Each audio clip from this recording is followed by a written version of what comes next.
is fantastic to be with you guys.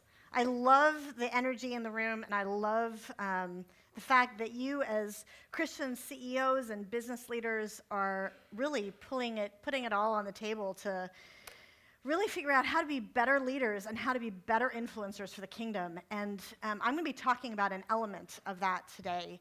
I've been studying this for quite a few years, and want to hopefully change some paradigms and help us see ourselves better in a way that often we miss.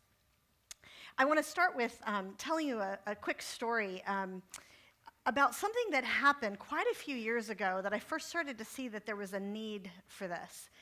I was speaking to a lot of women's groups, because for Women Only, which some of you may be familiar with, it was a book that I put out. I just researched men. A lot of people say, "What do you do?" And I say, "I help women understand men." And I just put out this book, Helping Women Understand Men, based on all these big research studies.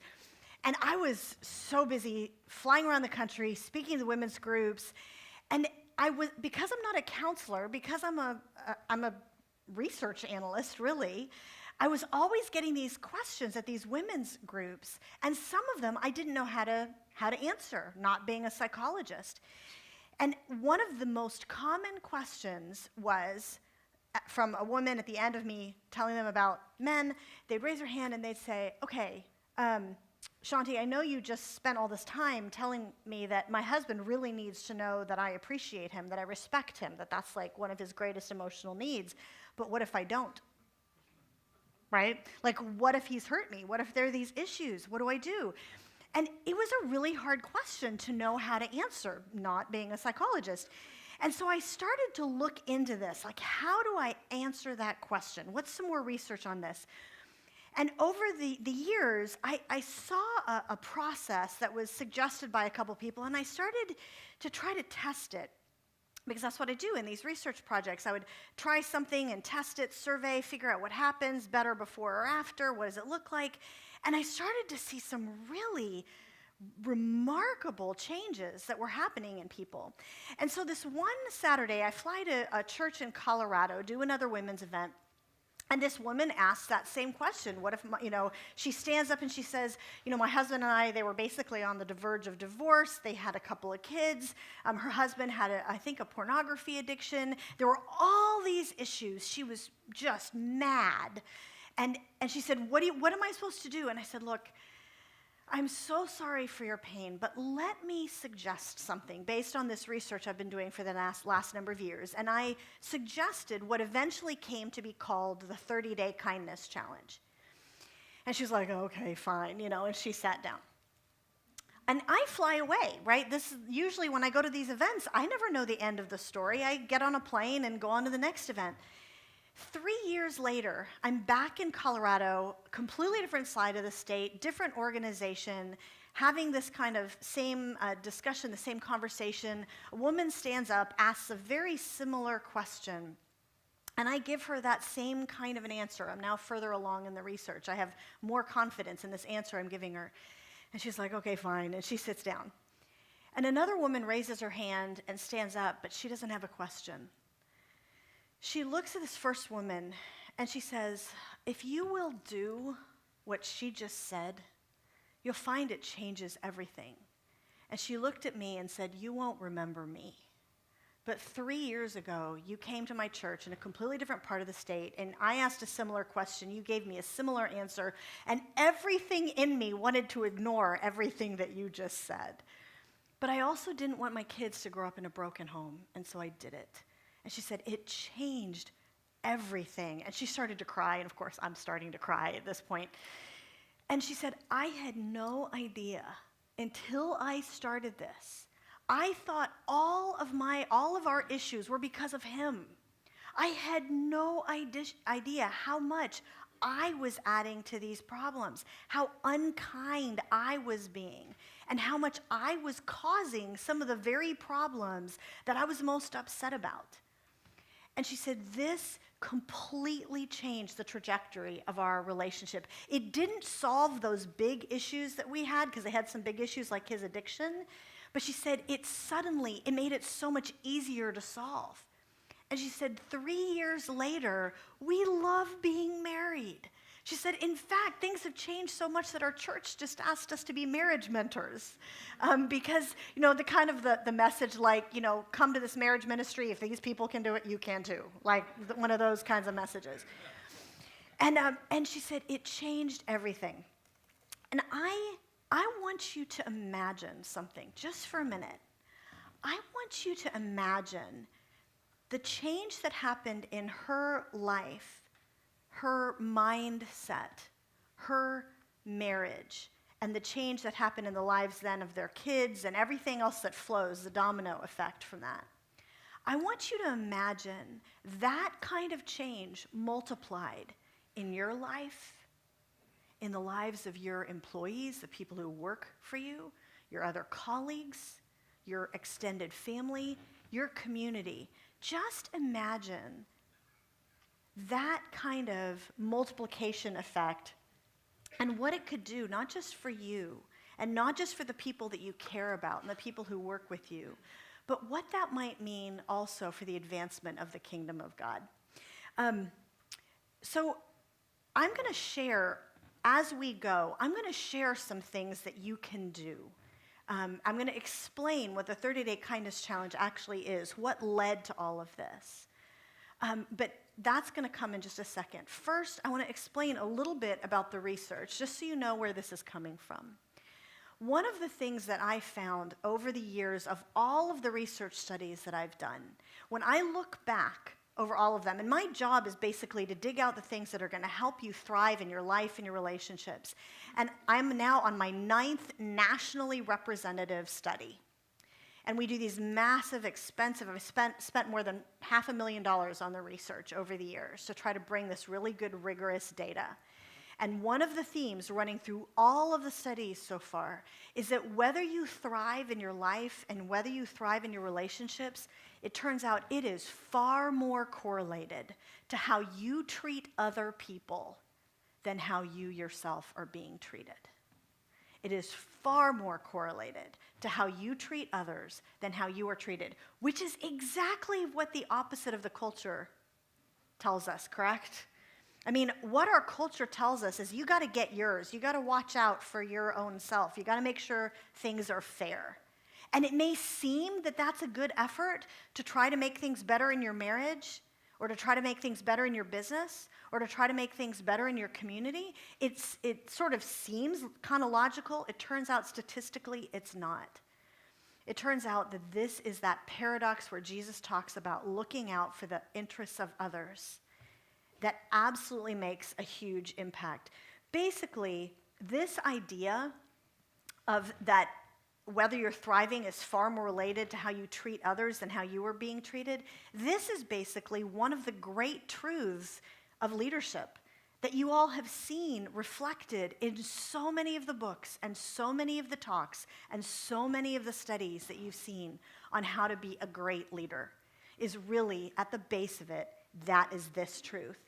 Essentially, for us to recognize that kindness, it's all about being kind.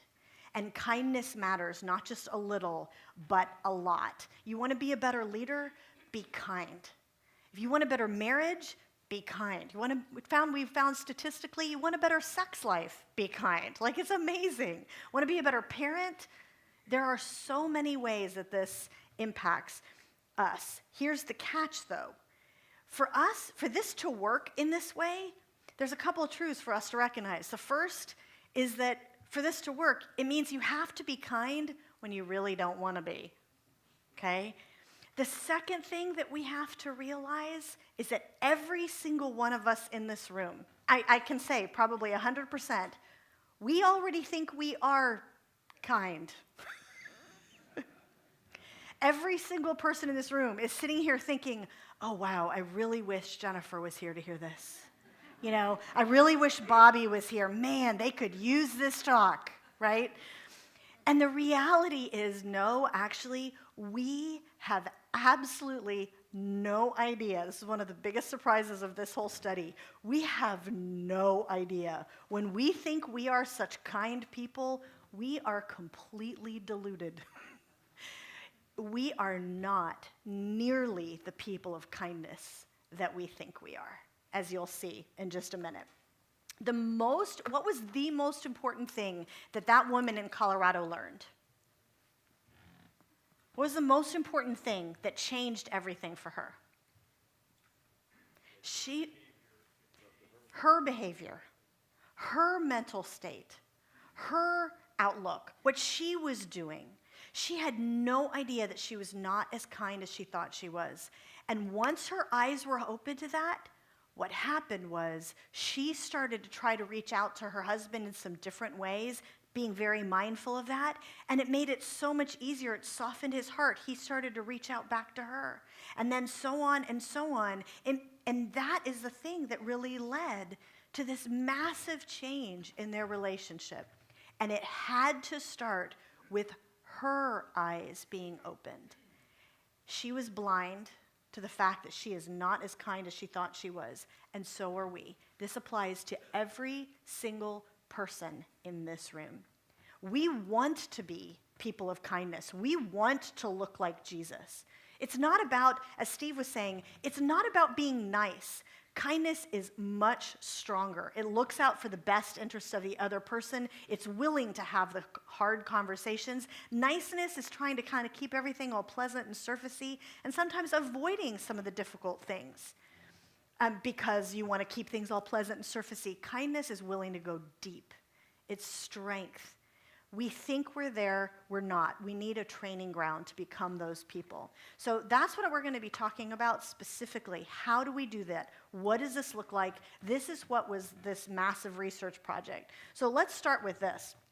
We basically wondered if we were going to do just a few things differently in order to really transform ourselves and our relationships, if there were relationships that we wanted to improve, whether it was a romantic relationship, your spouse, it was a relationship with your kids, if it was a relationship with your mother-in-law, if it was a colleague that just drives you nuts in Christian love, of course.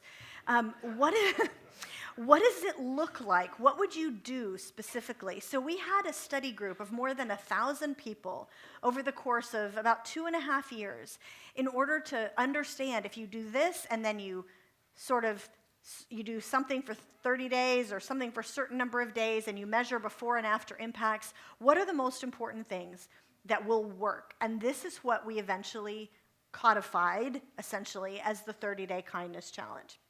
And by the way, I will mention there's so many different directions that you can go with this. So as you're listening to this, think about this. If this is something that you want to do personally, maybe this is something you might want to think about doing with your staff, with your colleagues. We've had so many businesses that have done this as a staff engagement tool, even in your community.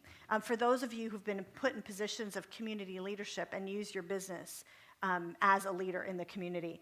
So here's what the 30-day kindness challenge actually is, and this is the training ground to become the people of kindness we already think we are. What you do is you pick one person that you want a better relationship with. One, it's really, really critical at the beginning that you do not try to do this too broadly. You can do the broad version for a lot of people later.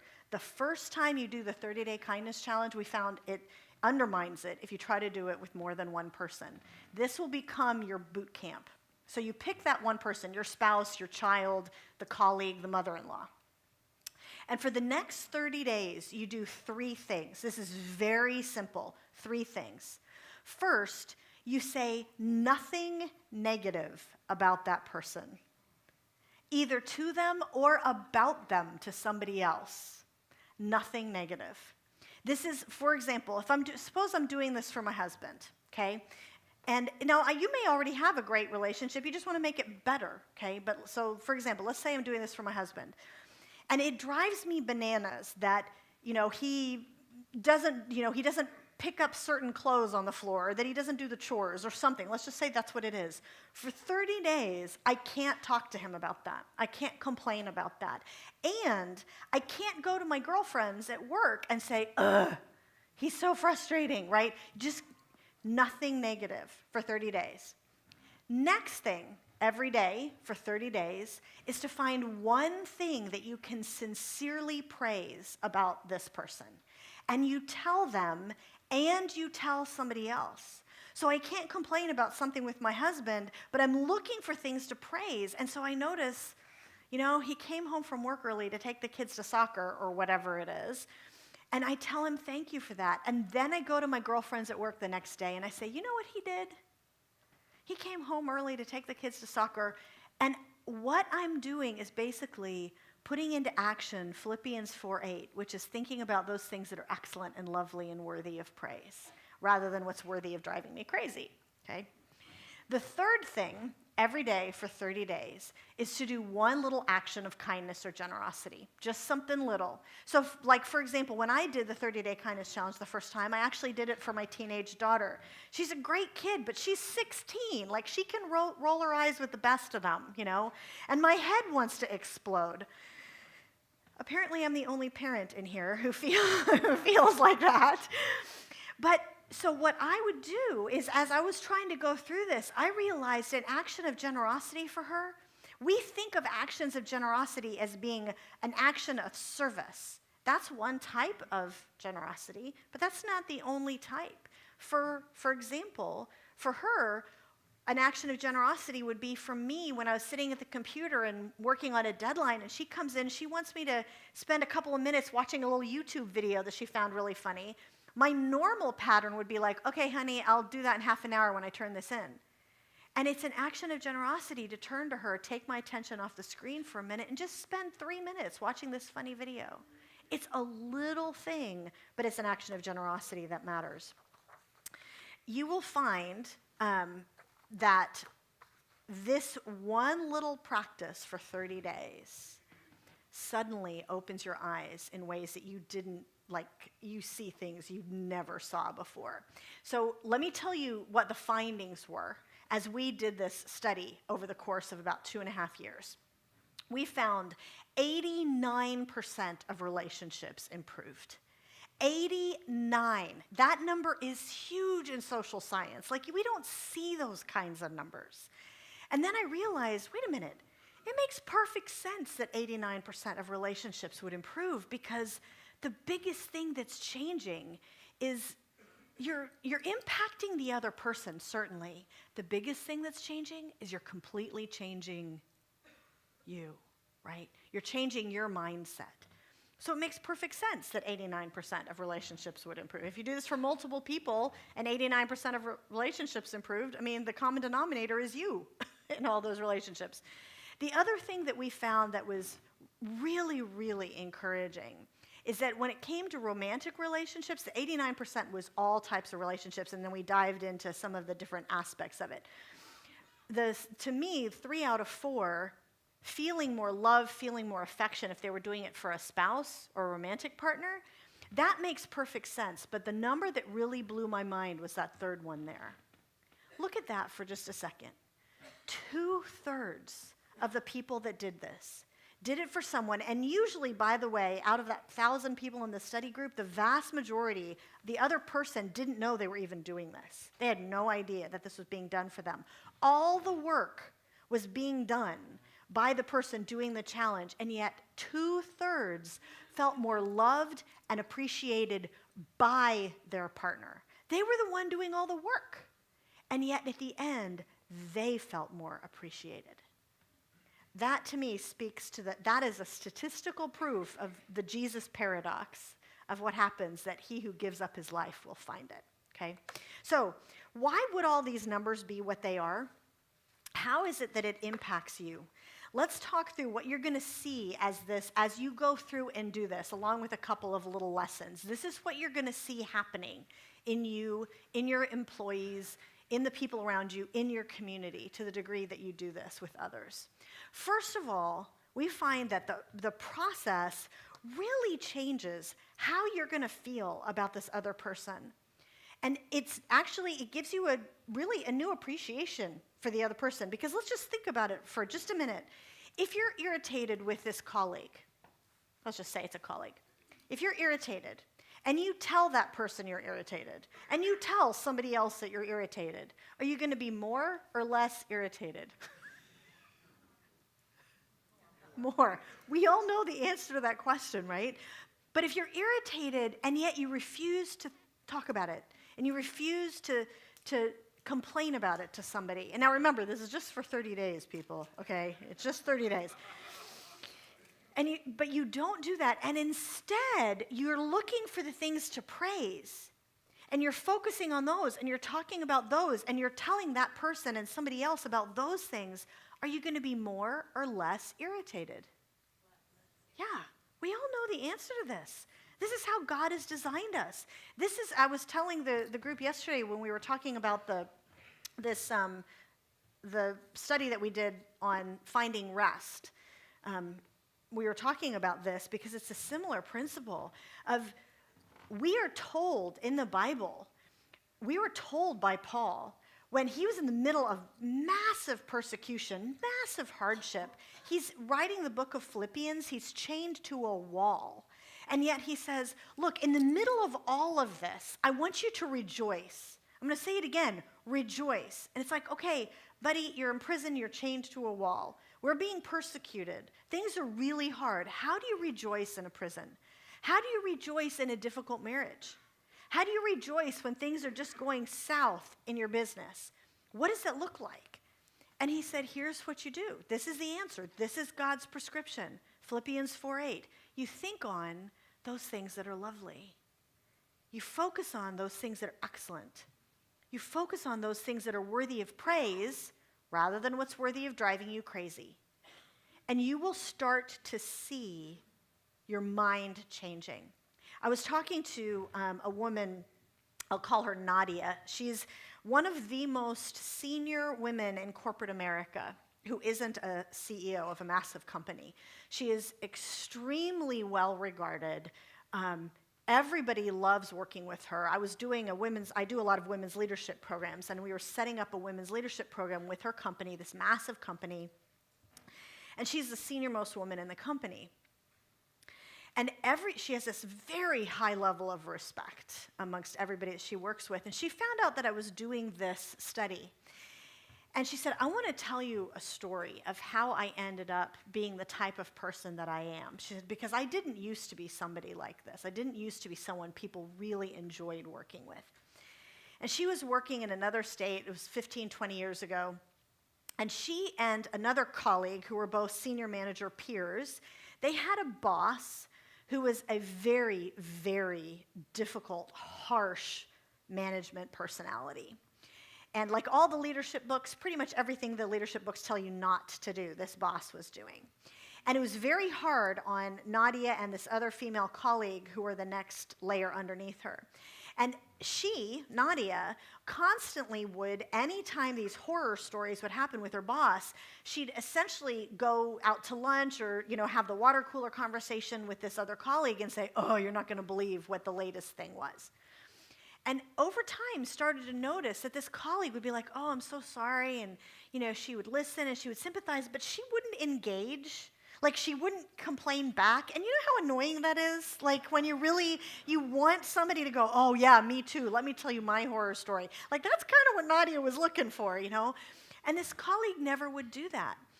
And after, a number of months of this, she was in the middle of the latest here's what happened story, and her colleague interrupted her. And she said, you know what? Let me just ask you a question. If you complain about our boss, does it change anything? And Nadia went, oh, no, I guess it really makes me feel good for a few minutes, but no, it really doesn't change anything. And the colleague said, you're wrong. It does change something. It changes you. And something she said switched in her brain at that moment. And she started to watch how her colleague handled things. And she started to see a kind of person that she wanted to be. And she didn't want to be this person that was sort of negative, that was complaining. She wanted to be this person who was much more graceful, much more kind. And now today, she is one of the most senior women in corporate America because she totally traces that rise to that experience and the change that she made and how she handles things. So this is actually, it's interesting. It's also a big part, just as a quick aside, for those of you who were in the talk yesterday on finding rest, and I guess those of you who weren't too, this is actually one of the key elements that we found is the key to finding rest instead of stress, is that mindset thing. So that's in honor of Mother's Day, that's one of the things that I'm really focusing on right now, is helping women especially find rest in that area. Okay, second thing that you're going to find as you keep doing this. You'll also find, and this is what I was talking about earlier, we think we are kind. When you start this, you're going to start to see you weren't nearly as kind as you thought you were. We have no idea that we're sort of have this unkind and negativity every day. This is, let me confess, me personally, this was a big deal for me. This was a big realization for me. I'll confess something a little bit embarrassing. But when I started this study and started seeing these three things emerge, don't say anything negative, find and say the positive, do a small act of generosity, I kind of thought to myself, oh, well, I know I'm going to need to work on numbers 2 and 3, but I've got number 1 covered. I mean, I'm not unkind. I'm not negative. I'm a pretty positive, glass half full kind of person. Oh my gosh, I had no idea how deluded I was about the type of negativity and unkindness that was coming out of me every day until I started cataloging the types of negativity. It turns out there's 7 types, 7 patterns of negativity and unkindness, and we all have at least one of them. Some of us have more than one. And so as I was cataloging it, this is all in the book, The Kindness Challenge. As I was cataloging the different types of negativity, I realized I was negative every single day because one of those 7 types, those 7 patterns of negativity, is exasperation. And I get exasperated, like, for example, with my kids all the time. And I had no idea that, for example, let's just say my son, middle schooler, he's a classic middle school boy, will work for a couple of hours on some homework project, and then the next day he'll forget to turn it in. Just drives me crazy. And I'll be like, buddy, what happened? We worked on that forever. What on earth? And my voice is rising, and the exasperation is coming out. I have no idea that what I'm saying as I'm doing that is I'm saying, you're an idiot. Would I ever use those actual words with my sweet, sensitive 8th grade son? No, of course not. And yet, that's exactly what I'm saying. Certainly is what he's hearing. I realize we have to catch our pattern of negativity because we're going to see it so often. Let me give you a couple, because I have a couple minutes here. Let me give you a couple of the other patterns of negativity and unkindness that happen. One of them, believe it or not, is sarcasm. I hear this go through the room. I was actually doing one of the common patterns that I do, one of the common types of speaking engagements that I do is sometimes on Sunday mornings, a pastor will bring me in on Sunday morning and interview me on stage as the sermon time for that, whatever that, as part of a series on relationships or whatever. And so I was at Southeast Christian in Louisville. Anybody here from Kentucky? A couple of people. I heard a Kentucky holler over there. Anyway, so Kyle Idleman, some of you may be familiar with him, great pastor. He's one of the main pastors there. And so we were doing this pastoral interview on stage in front of this massive church, and he asked, what are the patterns of, unkindness? And so I started listing them, and I came to sarcasm, and I hear the whole church start laughing. And he said, but sarcasm is my spiritual gift. like that's so me. And here's the problem. All of us appreciate joking around. All of us love a good sense of humor. Like, we all can get into that. Here's what we found, though, in this study. If every person who is listening to your sarcastic little comment come back to somebody, if that person and everybody listening knows that there is 100% goodwill, between you and that person that you're joking around with, then it's just funny, right? Then it's just fun. But if that person or anybody listening has any doubt about whether you care about that person unconditionally, then what happens is there's a sense of, did he mean that? There's a little bit of a truth behind every joke. Was there something there? And they may laugh, they may look like nothing bothers them, but what happens, we found in the research, is they build a little bit of a wall. That wall starts to be built. There's a separation between you and them as a leader, as a listener, for example, or as a husband and a wife, or as a parent and a child. There's a little bit of a wall built, and they put a little bit of distance so that it doesn't hurt so much. And over time, that wall can be built up so high that it actually causes some issues. We actually found, interestingly enough, that even if there's 100% goodwill and everybody knows it, that if sarcasm happens too much, it actually starts to create that doubt to begin with about whether there's 100% goodwill, whether this person really cares about me. So just sort of think about that for a minute. See if that maybe is something you need to work on. Another type of negativity, which we see, another type of unkindness, which we see sometimes in our own personal selves, we certainly see it a lot out in the world in social media, is catastrophizing. It's like, oh my gosh, if such and such happens, it's going to be a catastrophe. If this person gets elected or doesn't get elected, it's going to be a catastrophe. If she marries him, it's going to be a catastrophe. If this business deal happens, it's going to be a catastrophe. Listen, those things might be true. Right? It might be actually a catastrophe, but what the problem is that as we try to confront that perceived catastrophe, we can often be remarkably unkind in the process. And we justify it because it's avoiding this catastrophe. And we don't realize we're actually becoming people that God does not want us to be. I think you'll see a lot of those things come out. Let me just encourage you to look for your pattern of unkindness, because once you identify it, you're going to start to see it everywhere. It's not just in this one relationship, but you will identify it in this one relationship. That's one of the reasons to do this with one person. And as you start identifying, I think I do have that sarcasm thing, or I think I do have this, whatever it is, you're going to start to see it come out in other relationships. Another very embarrassing example of this is I was sort of realizing this was my pattern of exasperation. And I was on the phone. You know those customer service calls that you sometimes have to be on to fix a problem on your credit card bill or something? And you know those calls where you're on the phone and it should be 5 minutes to fix it and an hour later you're still on the phone? I don't know if your head wants to explode with those either, but that's I hate that. And I was on one of those calls, and after about the fifth person that I was transferred to asked my security questions over and over and over, let's just say I stopped hiding my exasperation. Okay, and I'm answering yes, no, can we please get this finished? I was gonna lose my faith.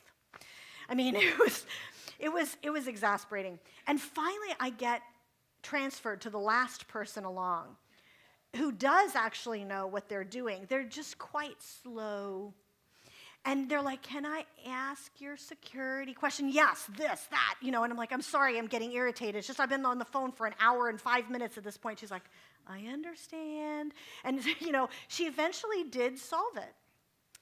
And she said, have we resolved the issue to your satisfaction, Mrs. Feldhahn? And I said, yes, you have. Thank you very much. Thank you for allowing us to serve you. Oh, and by the way, I loved your book.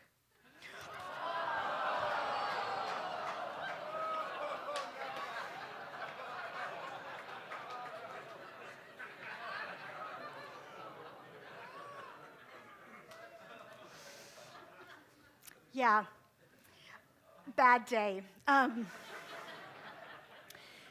was so embarrassed, as you can imagine. And then I realized, wait a minute, I am embarrassed for the wrong reason. I'm embarrassed because she probably had some idea of who I was, by reading the book and, thinking who this person is, and I blew that idea out of the water, right? That's not why I should be embarrassed. I should be embarrassed because I'm supposed to be an ambassador of Jesus Christ in every interaction that I'm in. And I'm supposed to show how he operates. And to put it mildly, I didn't.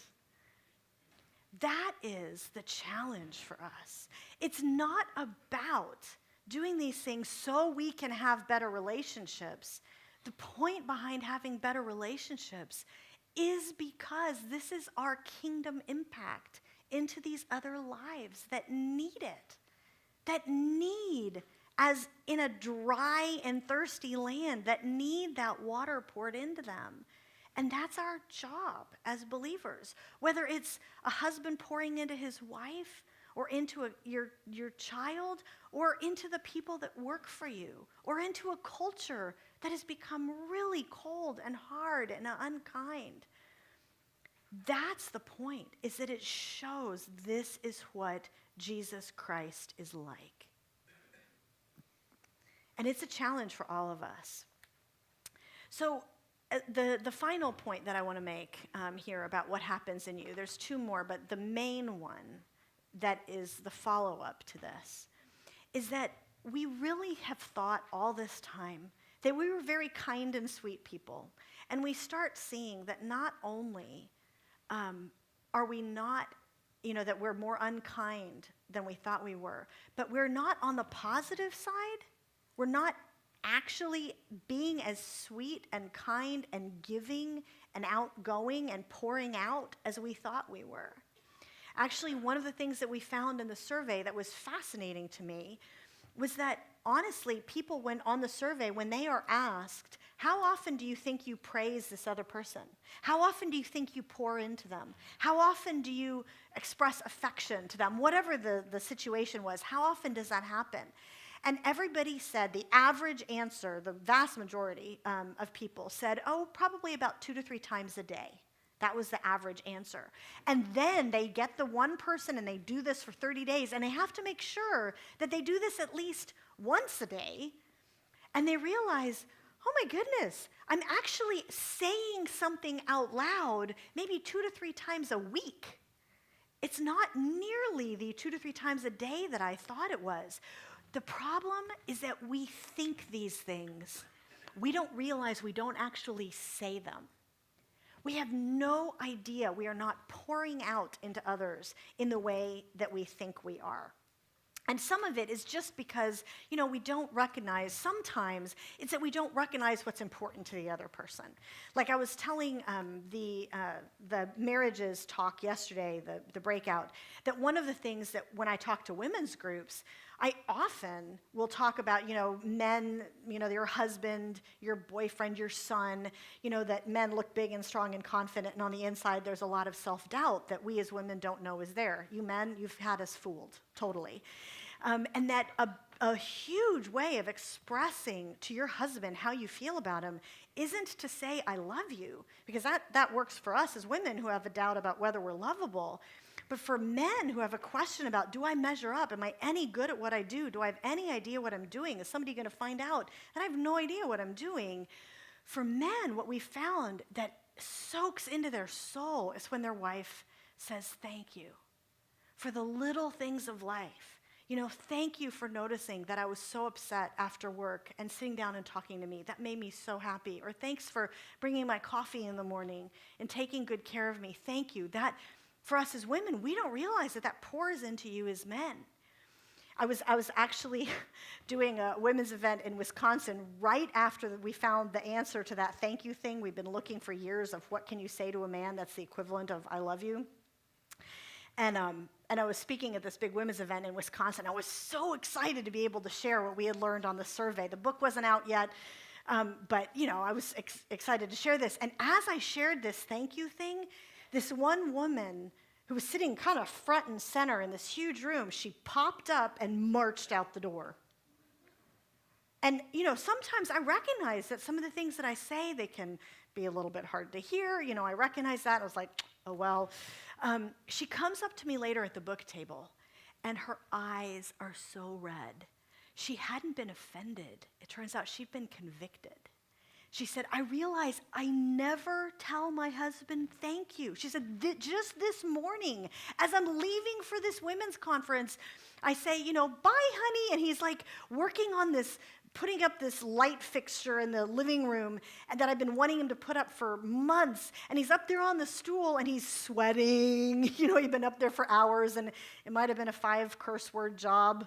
One of those. And he's like up there trying to get this done. And she's like, I just waltzed out the door and said, bye, honey, and left for the women's conference. It didn't even occur to me to say thank you. So she said, I ran out into the lobby and I texted him. And I said, honey, I realized I didn't say thank you when I left. And you always keep our house looking so nice. You know how much it meant to me that I've been wanting that up there. And thank you for doing that. I can't wait to see you later. So she comes up to me a couple minutes later again, and she shows me her cell phone. She shows me the text string back from her husband. And it says, who are you and what have you done with my wife?